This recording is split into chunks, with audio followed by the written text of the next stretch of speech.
आइए आज नमस्कार नेताजी समाचार.com में आज हम बात करेंगे चंद्रशेखर यादव जिला पंचायत किस तरह परिश्रम को लेकर अपना खुशी जाहिर करेंगे। आइए हम बात करते हैं। सर अपना नाम और परिचय बताएं। जी मैं चंद्रशेखर यादव। परिश्रम को लेकर कितना आप खुशी व्यक्त जाहिर करना चाहते हैं? बहुत ज़्यादा खुशी जाहिर करने का ये है कि सबसे पहली बात तो जो आरक्षण आया है उसमें महिला ही सीट दी गई है इस सेक्टर 5 में। तो खुशी इस बात का है कि हमारा जो प्रत्याशी है वो महिला ही है और जो कि ग्रेजुएट है, पढ़ा लिखा हमारा प्रत्याशी है। और उसी को अब यह है कि समाज सेवा हम लोग तो पहले से करते आ रहे हैं, पति पत्नी दोनों हम लोग सेवा करते आ रहे हैं। तो अब क्या है कि उसको बड़े पैमाने पर करने के उद्देश्य से अब चुनावी मैदान में आने का विचार हम लोगों ने बनाया। नहीं, जैसे कि नेताजी अभी जिला पंचायत, जैसे आपने जिला पंचायत में आपका क्या क्या उद्देश्य है कि आप अगर जिला पंचायत में गरीबों के लिए क्या करेंगे? जी देखिए, सबसे बड़ी बात तो यह है कि हम जो भी आश्वासन, मैं सरकारी आश्वासन नहीं दे रहा हूं किसी को। मैं जो भी बात कर रहा हूं स्पष्ट रूप से यह बात कर रहा हूं कि हम जो काम करते आ रहे हैं उसी काम को मैं बड़े पैमाने पर करने की अपेक्षा रखकर मैं चुनाव में आया हूं।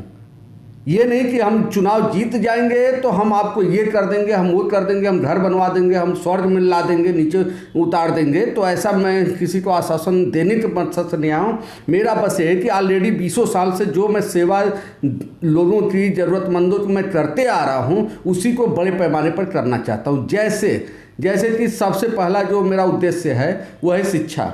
शिक्षा का बहुत ही अभाव है, पिछड़ा इलाका है और यहाँ पर क्या है कि पढ़ाई का कोई माहौल नहीं है, जिससे कि हम शिक्षा का माहौल बनाने के लिए मैं आगे पूरा उसका खाका तैयार करके तब मैं चुनाव मैदान में आऊँ कि मुझे शिक्षा को आगे बढ़ाने के लिए, लोगों को शिक्षित करने के लिए हमें कैसे, क्या प्रोग्राम है मेरा, वो मैं पब्लिक के सामने बताना चाहता हूँ कि ये मेरा प्रोग्राम है।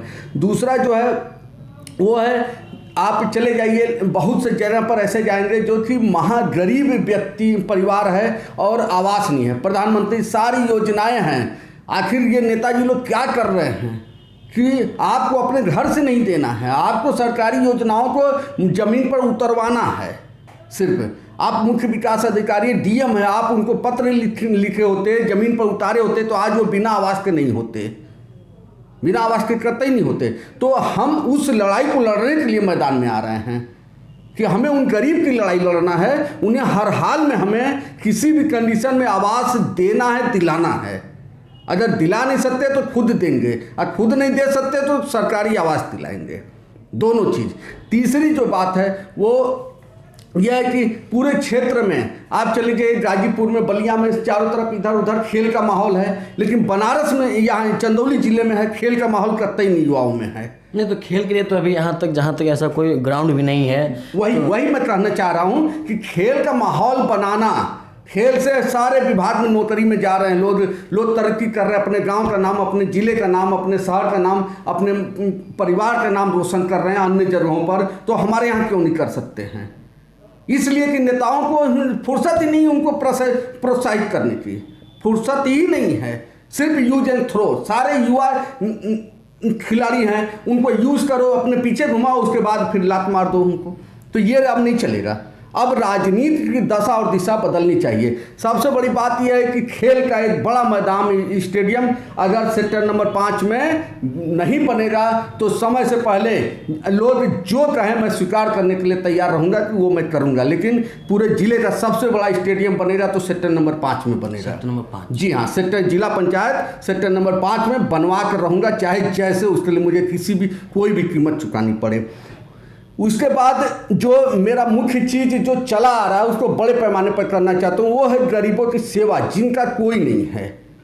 सच कहूँ तो उनका ईश्वर भी नहीं होता है, मैं उनकी सेवा करना चाहता हूँ। जिनका नेता छोड़ दीजिए, नेता तो वो गरीबों की सेवा करने के लिए होते ही नहीं हैं। हम सिर्फ और सिर्फ जो जिनका कोई नहीं है, अब मैं साबित करूँगा कि उन लोग का ईश्वर भी नहीं देखते हैं कि उनकी गरीबी क्या है। मैं उनकी सेवा, उनकी ज़रूरतें पूरी करने के लिए मैं चुनावी मैदान में आया हूँ, ऑलरेडी मैं कर रहा हूँ। और चुनाव लड़ना, आपके चैनल के माध्यम से बताना चाहेंगे कि चुनाव लड़ना मेरा कोई मकसद नहीं है। अगर मकसद होता तो रेउसा ना मेरे जिला पंचायत में ना मेरे विधानसभा में है, फिर भी रेउसा गांव सभा में एक विधवा का मैं मकान बनवा रहा हूं। वहां आप देख सकते हैं दरवाजा खिड़की बाकी सारा मकान कंप्लीट है।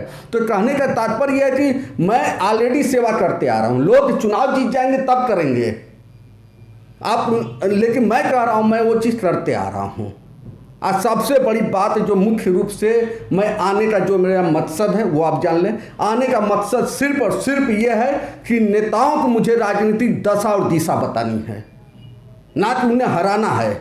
इसलिए मैं मैदान में नहीं आ रहा हूँ। मतलब कि नेताजी को राजनीति करना सिखा देंगे, दशा और दिशा दोनों, दशा दिशा दोनों। जी हाँ, उनको समझना पड़ेगा कि गरीबों को वोट लेकर आप यूज अब नहीं कर पाएंगे, इसलिए कि गरीब अब जवाब देगा उनको, गरीब अब जवाब देगा उनको।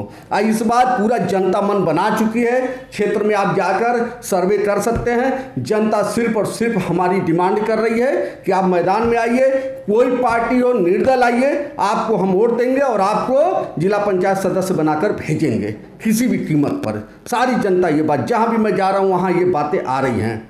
इसलिए कि कोरोना काल में लोग घर में सो रहे थे। 22 तारीख को कोरोना, 24 को लॉकडाउन लगा है, संपूर्ण लॉकडाउन। 27 तारीख से मेरा कार्यक्रम लगातार चला है। 50 डिग्री टेम्परेचर में मैंने पसीना बहाया है गरीबों के लिए। तो ऐसा नहीं है, ये एहसान मैं नहीं किया हूँ। हमें ईश्वर ने उस लायक बनाया था, मैंने उनकी सेवा किया बिना किसी दबाव के, बिना किसी राजनीतिक महत्वाकांक्षा के, बिना किसी स्वार्थ के मैंने ये काम किया है। तो अब मैं जनता के सामने आ गया हूँ। अब जनता फैसला करेगी कि नेता चुनेगी या एक सेवक चुनेगी। जैसे कि हमने बात किया चंद्रशेखर जी से, जिला पंचायत परिश्रमण को लेकर बहुत खुशी जाहिर की और इनका उद्देश्य ये है कि हम विकास और शिक्षा और आवास, हम अगर जिला पंचायत अगर बनते हैं तो यहाँ एक स्टेडियम पहले मेरा फोकस ये है, और शिक्षा और आवास के लिए। इसी तरह नेताजी का ये कहना है कि हम दिखला देंगे किस तरह जिला पंचायती जीतने के बाद विकास का करके दिखाएंगे। अशोक कुमार, नेताजी समाचार।